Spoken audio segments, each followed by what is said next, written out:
سلام و درود دوستان عزیزان و بینندگان شبکه یوتیوب و فیسبوک.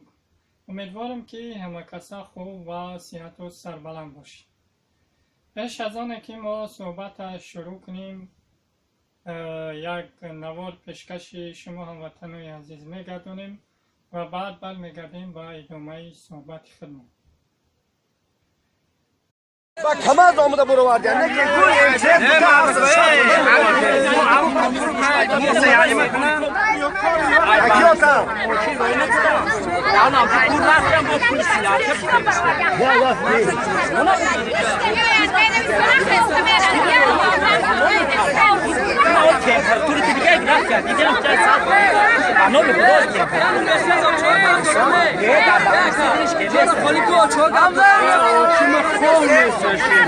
ليش بيوم بقامة اون تکسلم مشکل برآورد. شما میگه خیلی دادم به اون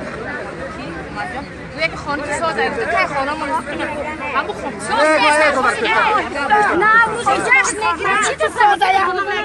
ساز من گاوزن دیدم فقط بچهای خلق ما دیدم خدا عمر هزار ساله بده بچه خلق ما که من با 15 آدم ما خانه برآورد کرد یک حساب میکنم همین که اگر دروغ بگم خدای تاج سر من بزنه خدا رحمت کنه مراد منو چهره بچه من در اصل چینم دارم اسفندیار ایدی به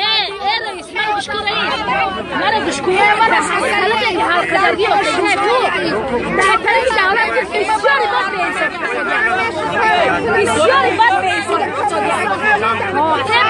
با درجهش دلار دیدگیم با درجه های خودش دلار دیدگیم خیلی بهترم نستن این مردم هم در دولت خدمت میکنن دولت خدمت نکنه مردم بسیار بی اهمیتی اقتصادی یه شریعت که بیرده همه دوره کنه و مردم چی تا بردن خدا رحمت روی کدک ما لیکن تمام دران بکنه که عمر جان عمر خدا رفتی دیدی که حال مردم هم خیلی چیکار وجدان همه دولتان هیچی در میدان موندگم در میدان موندگم هم مردم در زندگی در کار این مردم در زندگی در کار نیسته ای بچه ای کماندیر کی تو سنی من نگاه کن باید زندگی در کار یا در زندگی در کار. و ببینید که در این نوار دیده می شود که یک چند گروهی مردم آسیب دیده که در سیل آسیب دیدن روز 21 مارس خطا نکنم یا 20 مارس اینها چکار کردن خانه هاشون را از دست دادن و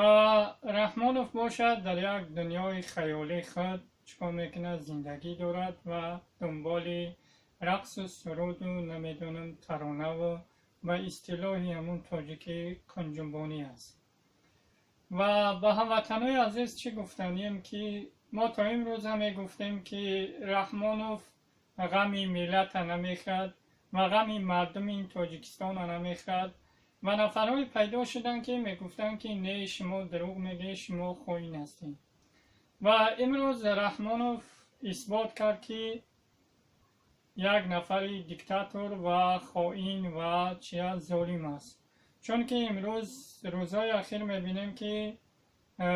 مصیبت ها بالای مردم تاجیکستان آمده ایستاده است چه در فرودگاه های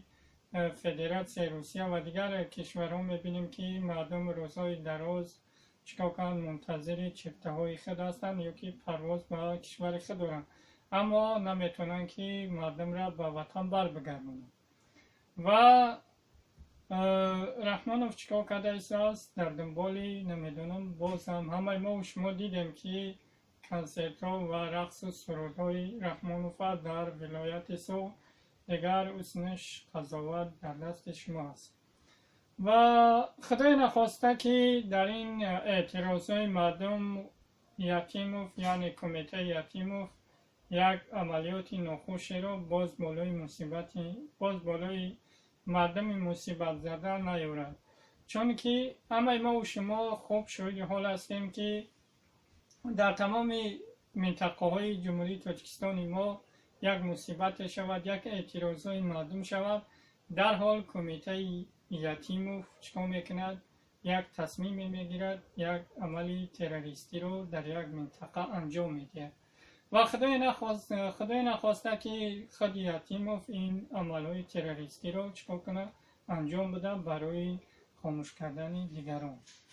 و با قول رحمانوف میگوید که زیرکی سیاسی رو از دست ندید و تمام هموطنان عزیز گفتنیم که شما زیرکی سیاسی رو از دست ندید،